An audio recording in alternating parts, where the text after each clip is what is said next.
Gabi ka natong tanan.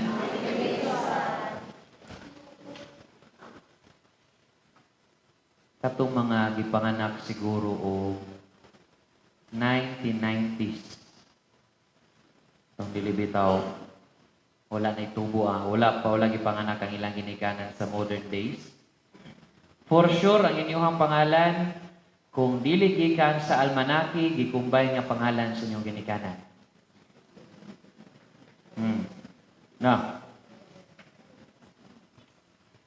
Kinumdum ko sa Manila na ako'y gibunyagan nga bata. Ang ginikanan na pa sa mga early 20s. Bata pa yun. Early 20s.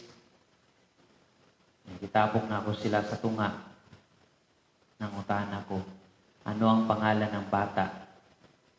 Ingon ng mama. Setsunan Nadara po, Father. Ha? Setsunan Nadara. Nangutan ako. Nagatanaw mong Naruto?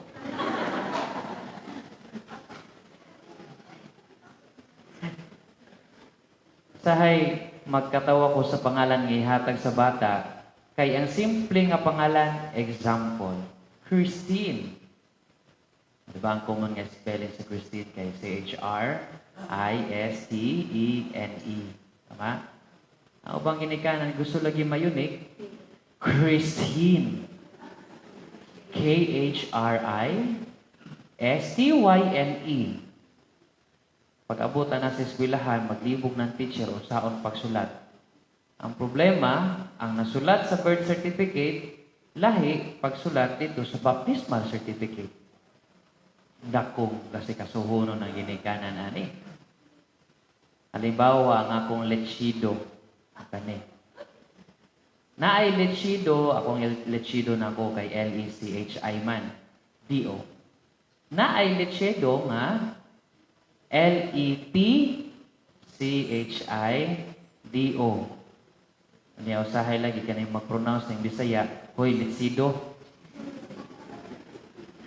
O, naghihimo ng bitsin ang mga apelido, lechido. Anyway, how do you name your children? And I always love going back to Almanaki. Kaya dalira mo kayo panganlan ang mga bata itong una. Mailan din mo kung ang tao, babae o lalaki, basihan lang mo sa pangalan. Kaya ang tumoy, kung O, lalaki. Kung A, babae. Muna pag-abot sa misa sa patay, nagila ng mga Crescencio, Crescencia. Norberta. Na istorya sa kauban ng kumpare.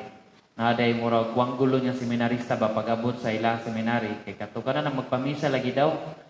Kung unsay nagpamisa dito, tambangan day na niya o laing pangalan. Ernesto. Butangan ito, Ernesta.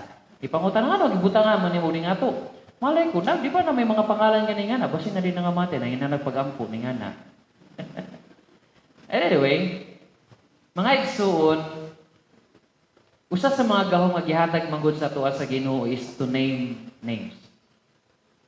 To name the things, to name the animals. So man ang gahong maghihatag niya ngadto kang Adan. It is about subordination. Ikaw, panganli ang tanan ng mga hayop dira sa kalibutan nga naa sa imong tugaran. Pwede nimo nakauno ng tanan. Ayaw lang itong prutas sa tunga sa kaapot, prutas sa kahoy nga nasa tunga sa paraiso. Mamatay instruction sa Ginoo. Now, we have also the capacity and the power to name everything. Halimbawa, kaniyang po mga properties na ako, motor na ako, nanay mga pangalan. Si XR o si Venus. Mga pangalan sa motor. Si Busy, ang sakinan. Ang una, nabukoy sa kamotor nga Rusi, ang pangalan na ako siya, Meraki. Because when we name things kasi, it's about sense of owning. Inyo ang mga pet. Naman siguro mga pangalan, di ba? Ang iro sa ko ang uyuan na biyaan itong una, ang pangalan, Tumbi. Ang igsuon, si Yataki. Ang usa, si Pai. Diyaw, pangalan.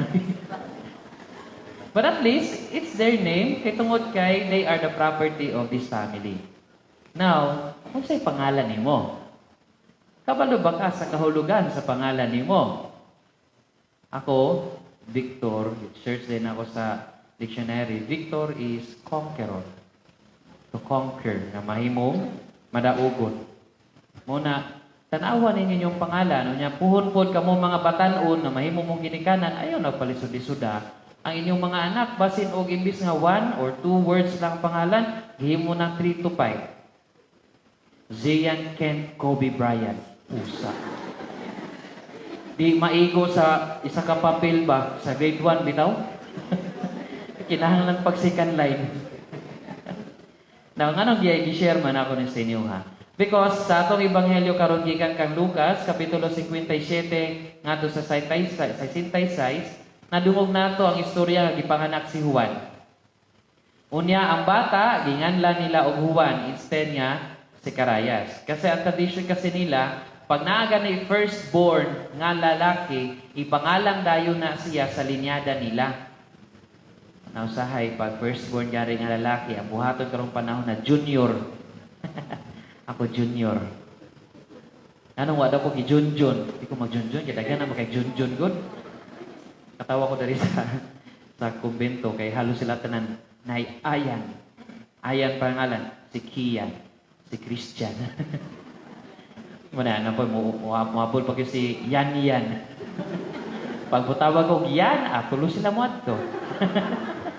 No, ako nagpatawag og Junjun kay common ra kayo. Halata ra kay nga junior. Manami ko nga Father Big. Establish yun ako ko ang angga. Pads Big, Father Big. Para walay kalibo. Kaya daga na kay junior sa mga pare, puro na Junjun. No? Anyway, dinis sa itong ebanghelyo, gipanganlan ang bata og Juan. Ano sa'y kahulugan sa Juan?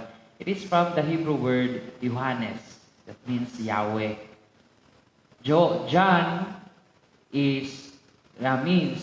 means God is gracious. Yahweh is gracious. Ang Ginoo puno sa grasya o manggihatagon sa grasya. That's why John, his name symbolizes how God is so gracious to Elizabeth and to Zacharias. Naay kahulugan ang pangalan nila. Magbitaw na pati ang lugar tungo ng panahon sa Old Testament o even sa New Testament. Ang mga pangalan na ay kahulugan, it refers on kung unsa na ay nga ng lugar. Example, Bethsaida. Sa Hebrew kasi, ang Beth, kung napoy Beth na rin sa inyo ha, Beth means house.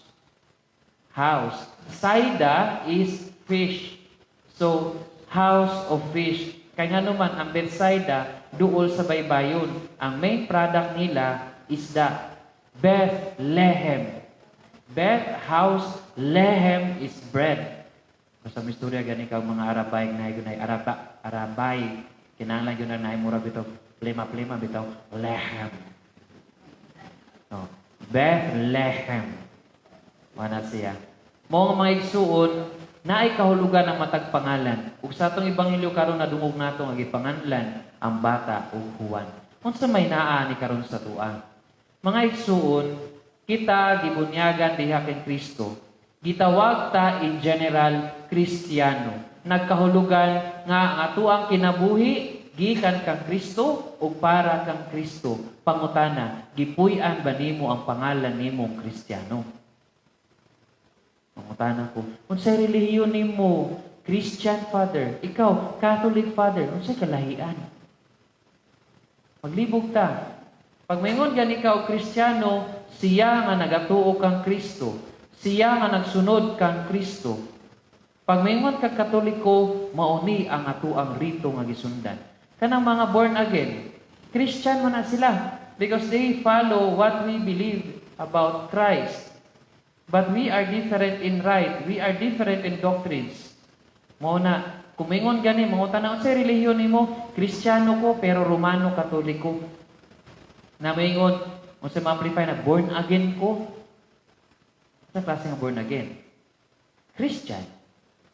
It means we follow the same Christ, but we differ on doctrines and rite.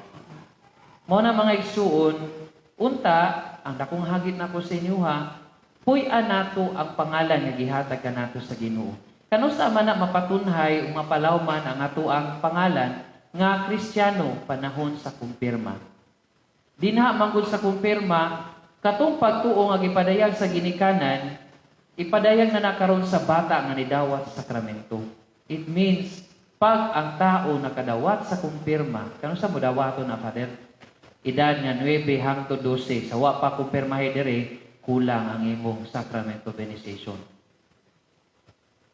Dapat by the time nga 9 years old ang bata or 12 years old, makasabot na siya, dapat kumpirmahan na siya. Kung wa mo'y kumpirma, wa na kumpleto ang sakramento sa unang mga sakramento nga dawato ninyo sa pagkakatoliko. Unsa may kahulugan na, Father? Tungod kay ang pangalan nga Kristiyano kinahanglan imo nang barugan, imo nang puy-an, ug imong ibaling ngadto sa Ginoo. That's why ayaw kumpiyansa nga magpangalan lang kag bisan unsa, kung unsa ray gusto ug maunang hunaan nimo, always look for its meaning. Always look for its meaning. Why? Tungod kay ang pangalan naghatag kanato og kahulugan sa atong kinabuhi. Unta ang kahulugan nato sa atong pagtuo, makaplagan nato sa atong pangalan nga Kristiyano o pili sa uban. O dinha ta mo lambo. Mao ni nga atong gisaulog karon sa ato ang Santo sa Misa, sa ato ang simbang gabi. Nga gipaabot nato ang hinungdan sa atong pangalan nga Kristiyano nga mao si Hesukristo. Sa ulugo nato kini, paabuto nato siya kay ang kahulugan, ang persona moabot na nga mao si Jesus ang Kristo nga muluwas kanatong tanan. Hinaot paunta. Amen. Manindot.